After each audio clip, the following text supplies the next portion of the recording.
ہوتی ہے کہ ہم ایون جو پہلے کا جو پیریڈ ہے اس کے لیے بھی ہم انشاءاللہ پٹیشن ہم تیار کر رہے ہیں کہ کورٹ کو اس کو ٹوٹلی وائڈ ایب انیشو قرار دیا جانا چاہیے کہ ایسا قانون کسی طور پہ بھی ایکسیپٹ نہیں کیا جا سکتا، اور اب تو پارلیمنٹ نے بھی اس کو انڈورس کر دیا کہ ہم کسی طور پہ بھی اس کو ایکسیپٹ نہیں کریں. بالکل صحیح. سیمل کامران صاحبہ وہاں بیٹھی ہیں. سیمل کامران صاحبہ واقعتاً اس پارٹی سے تعلق رکھتی ہیں جن کے امپورٹڈ وزیر اعظم کے دور وزارت عظمیٰ میں اور جن کے محبوب صدر پاکستان سابقہ پرویز مشرف صاحب کے دور صدارت میں اس قانون کو بنایا گیا اپنے مقاصد کے لیے، پارٹیز کے ساتھ ایک اپنی ڈیل کے لیے، اپنی صدارت کو طول دینے کے لیے، ان کی وزارت عظمیٰ کی تیسری دفعہ کے لیے اینڈ سو آن. پاکستانی قوم دراصل بیچاری اتنی دیر سے تماشا دیکھ رہی ہے کہ وہ بیچاری قیافہ شناس بھی ہو گئی ہے. اس کو اصل حقیقت تو کبھی پتہ نہیں چلتی، 10 سال بعد پتہ چلتی ہے. تو 10 سال تک کوئی نہ کوئی انہوں نے اپنے ذہن میں بھی ایک پورے کا پورا سازشی پلان بنانا ہے کہ نہیں بنانا کہ کیا ہوا ہوگا. اب آپ لوگوں کو دراصل اس میں اتنا ہی شامل الزام ہونا چاہیے جتنا اس سے فائدے حاصل کرنے والوں سے، کیونکہ آپ کی حکومت کی موجودگی میں ہی تو ان کو فائدہ دینے والا یہ قانون فارمولیٹ کیا گیا. یہ بتائیے خود کو ملزم سمجھتے ہیں آپ لوگ یا سمجھتے ہیں کہ بالکل صحیح قانون تھا؟ جی بسم اللہ الرحمن الرحیم. سب سے پہلے تو ڈاکٹر صاحب میں آپ کی جو انٹروڈکشن میں آپ نے جو بات کہی تھی میں اس کا جواب دینا چاہتی ہوں. ضرور. بالکل. دیکھیں پی ایم ایل کیو کا اس وقت بھی یہی سٹینس تھا اور آج بھی یہی سٹینس ہے کہ reconciliation between the political parties ہونا چاہیے. پولیٹیکل وکٹمائزیشن نہیں ہونی چاہیے. جس طرح سے 2 دفعہ محترمہ شہید بھی رہی برسر اقتدار، 2 دفعہ میاں صاحب بھی برسر اقتدار رہے، یہ دونوں آپ دیکھیں کہ اپنا ٹینیور کبھی بھی پورا نہیں کر سکے. اگر آپ کو یاد ہو سیف الرحمان صاحب جس کو المعروف احتساب الرحمان بھی کہا جاتا تھا، جب میاں صاحب اپنے ٹینیور میں آئے جی جب میاں صاحب بر اقتدار آئے تو انہوں نے ان کو یہ ڈیوٹی سونپی کہ سیاسی مخالفین کے خلاف مقدمے بنائے جائیں. کیا آپ یہ نہیں سمجھتے کہ یہ تمام چیزیں جو ہیں وہ ہمارے ملک کو کس نہج پہ لے کے جا سکتی ہیں؟ لیکن آپ جہاں تک اس پہ ہمیں بلیم کرتے ہیں تو ہمارے لوگ اس وقت بھی اسی پارلیمنٹ میں موجود تھے، لیکن نہ وہ این آر او اسمبلی میں گیا نہ وہ پارلیمنٹ سے پاس ہوا. جس طرح رانا صاحب نے فرمایا ہے کہ یہ پریزیڈینشل آرڈر تھا. آپ اگر کہتے ہیں کہ وہ ہمارے جو ہے ہادی عزیز صدر تھے تو وہ صدر پاکستان تھے، آپ کے بھی اتنے ہی صدر تھے، میرے بھی اتنے ہی صدر تھے، پیپلز پارٹی بھی اسی اسمبلی کا حصہ تھی، نون لیگ بھی اسی اسمبلی کا حصہ تھی، عمران خان صاحب بھی اسی اسمبلی کا حصہ تھے. انہوں نے اس اسمبلی کا حصہ ہو کے کیا جو ہے وہ نکال لیا اس میں سے. آن دا ادر ہینڈ جب ایک آرڈیننس کو صدر صاحب نے ڈیل کرنے کے لیے کسی بھی پولیٹیکل پارٹی کے ساتھ انہوں نے اس کو انٹروڈیوس کرایا، آپ ایک پارٹی بحیثیت ایک پارٹی آپ اس کی مخالفت کر سکتے ہیں جو ہمارے لوگوں نے اس وقت بھی کی. ہم آج بھی اس بات کو اون کرتے ہیں کہ ہم سیاسی مخالفین کے خلاف الزام تراشیاں اور جھوٹے مقدمات کی سیاست پہ بلیو نہیں کرتے. اگر آپ یہ کلیم کرتے ہیں کہ آپ جمہوری لوگ ہیں اور یہ جمہوری ملک ہے تو ہمیں سامہاؤ اس چیز سے نکلنا ہے، لیکن اس میں جو کرمنل اور فائنینشیل اس کی امیونٹیز اس کو جو کیا ہم اس کی مخالفت کرتے ہیں، اس وقت بھی کی آج بھی کی. تو اگر ہمارے دور میں یہ این آر او جو ہے انیشیٹ ہوا تھا تو اس دور کی پیداوار پیپلز پارٹی بھی اتنی ہے اور نون لیگ بھی ہے، تحریک انصاف بھی اس وقت پارلیمنٹ کا حصہ تھی. یہ تمام لوگ اس کے ایکولی رسپانسبل ہیں. دیکھیے پارلیمنٹ کا حصہ ہونا ایک بات ہے، حکومت میں ہونا ایک اور بات ہے. آپ نے بات کی کہ آپ ان پرنسپل یہ سمجھتی ہیں کہ ہمارے ہاں وکٹمائزیشن کی سیاست کو ختم ہونا چاہیے، الزام تراشیوں کی اور لا حاصل مقدموں کی اور الزامات کو ختم ہونا چاہیے.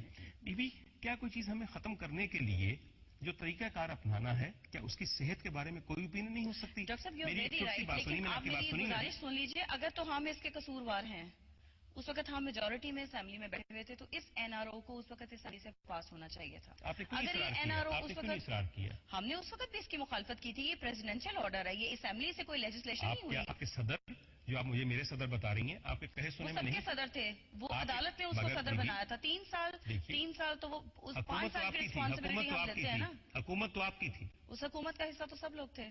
اگر ہماری حکومت ہے، اسمبلی نے اس کو پاس کیا ہوتا تو ہم اس کو اون کرتے ہیں. اچھا. اور آپ یہ دیکھیں نا کہ جس وقت این آر او انیشیٹ ہوا تھا، کیا آج کا این آر او وہ وہی ہے؟ کیا اس کا متن چینج نہیں ہوا؟ کس نے کیا متن چینج؟ جنہوں نے ڈیلیں کی ہیں انہوں نے متن چینج کیا ہے. جس کے ساتھ ڈیلیں کی ہیں اسی نے متن چینج کیا ہے. اور وہ کون تھا جس کے ساتھ ڈیلیں کی؟ یہ تو آپ بھی جانتے ہیں، میں بھی جانتی ہوں، لوگ بھی جانتے ہیں کہ ڈیلنگ کرنے والا کون تھا. آپ کو 10 بار وردی میں لانا چاہتی تھی آپ یو آر ویری رائٹ، ہم 10 بار اس کو پردے میں لانا چاہتے تھے، لیکن یہاں پہ ایسی پولیٹیکل پارٹیز بھی ہیں جو اس NRO سے کی بینیفیشریز ہیں. اگر ہم نے ایک باوردی صدر کو کہا ہے کہ 10 سال ہم اس سے دوبارہ الیکٹ کرائیں گے، یہاں پہ وہ جماعتیں بھی ہیں جنہوں نے ایک باوردی صدر کو لا کے اسمبلیوں میں خطاب کرایا ہے.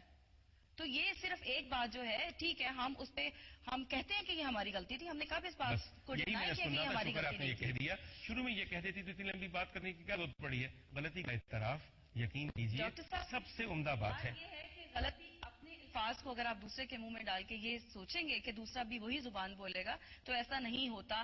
آج یہ سب لوگ جو مشرف کے بارے میں اتنی باتیں کرتے ہیں، یہ لوگ اس وقت کہاں تھے؟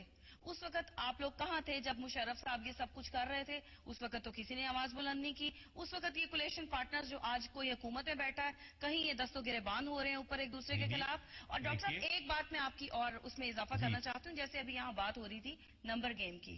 آپ یقین مانیے، یہ میں آن ریکارڈ یہ بات کہتی ہوں کہ آج اگر پیپلز پارٹی اور نون لیگ میں بارگین ہو جاتا ہے 17th امینڈمنٹ ورسز NRO، آپ یہ نمبر گیم یہی پوری ہو جائے گی. کیونکہ اس وقت کانسنٹریشن یہ نہیں ہے کہ ملک کا کیا ہوگا. یہ بھی سیاست میں وقت بدلتے دیر نہیں لگتی اور دل بدلتے دیر لگتی اور وفائیں بدلتے دیر لگتی. کل اگر آپ کا اور PMLN کا کوئی کولیشن ہو جاتی ہے تب بھی ایک عجیب نیا موڑ یہ پورا سوپ لے گا. اس لیے فکر نہ کریں، ہم سارے تماشبین ہیں، اس کو دیکھ رہے ہیں واقعی روزانہ کیا کیا رنگ بدلتا ہے. نوید چودھری صاحب ایسا یہ ہے کہ یہ سارا الزام سر آپ کی طرف آ رہا ہے. عام تاثر یہ ہے کہ صدر پاکستان جو کہ آپ کی پارٹی کے چیئرمین ہیں، سب سے زیادہ مراعات انہوں نے NRO سے حاصل کی. ان کی صدارت کا راستہ صاف کرنے کے لیے، ان کو کرسی سے صدارت تک پہنچانے میں NRO ایک بہت بڑی مددگار چیز تھی. آپ لوگ ہی اسے ویلیڈیٹ کرنے کے لیے اسمبلی میں لا رہے تھے، اس کے بعد بیک فٹ پہ چلے گئے، اس لیے کہ سپورٹ یا نمبر گیمز کا ذکر ہے وہ نہیں ہوا.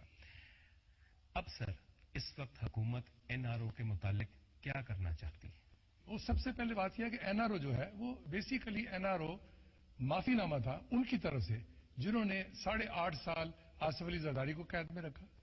ان کی طرف سے تھا جنہوں نے ان کو اتنے لمبے عرصے تک کہا. بات یہ ہے کہ آج NRO کو بہت ایک ایشو بنا کے کھایا جائے جیسے کہ پاکستان پیپلز پارٹی صرف کرپٹ ہے اور اسی کی وجہ سے یہ سارا کچھ ہو گیا. اس پہ خالی کرپشن نہیں تھی، اس پہ الیکشن کے بھی چیزیں تھیں جس کو یہ ابھی انہوں نے کہا متن چینج ہو گیا. متن اگر اس وقت پڑا ہوتا تو آج نہ کہتے متن وہی ہے. اسی وقت متن میں کہا گیا تھا کہ جب رزلٹ ہے پولنگ اسٹیشن کی بجائے رزلٹ پولنگ اسٹیشن میں ڈکلیئر ہوں گے نہ کہ ریٹرننگ افسر کے پاس جائیں گے. یہ اسی متن کا حصہ ہے، اسی NRO میں چیزیں تھیں. لیکن کیونکہ ہمارے ہاں رواج ہے کہ ہم پڑھتے کم ہیں سنتے زیادہ اور اسی حساب سے بول لیتے ہیں. بات یہ ہے کہ اسی متن میں یہ بات چیت کہی گی. لیکن پاکستان پیپلز پارٹی اس کی وجہ سے یہ نہیں ہے کہ ہم کوئی کرپٹ ہیں تو اس لیے ہمیں اس کا ملنا چاہیے. کیونکہ سپریم کورٹ نے ایک ججمنٹ دی، انہوں نے کہا جی کہ ہمیں 28 تاریخ تک اس کو لے کے آئے. اگر ہم نہ لے کے آتے تو لوگوں نے کہنا تھا جی سپریم کورٹ کی بات نہیں مانتے، یہ اپنے ہٹ درمی کرتے ہیں. تو ہم نے اسی چیز کے لیے اس کو اسمبلی میں پیش کیا. ٹھیک ہے، جب ہمارے الائز نے اور دوسروں نے جب دیکھا کہ نہیں ہم کرتے تو ہم نے اس کو یہ نہیں اس کو ایک انا کا مسئلہ نہیں بنایا کہ نہیں ہم نے اس کو پاس کرانا ہے.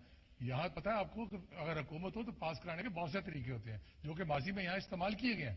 لیکن یہ کریڈٹ بھی پاکستان پیپلز پارٹی کو جاتا. اس نے کوئی چور راستہ نہیں ڈھونڈا، اس نے کوئی ہارس ٹریڈنگ نہیں کی، اس نے کوئی اس طرح کی بات نہیں کی. ورنہ 2 منٹ لگتے ہیں پاس کرانے میں، کون سا مشکل ہے؟ کون سا نہیں ماضی میں یہاں ہوتے رہے بل.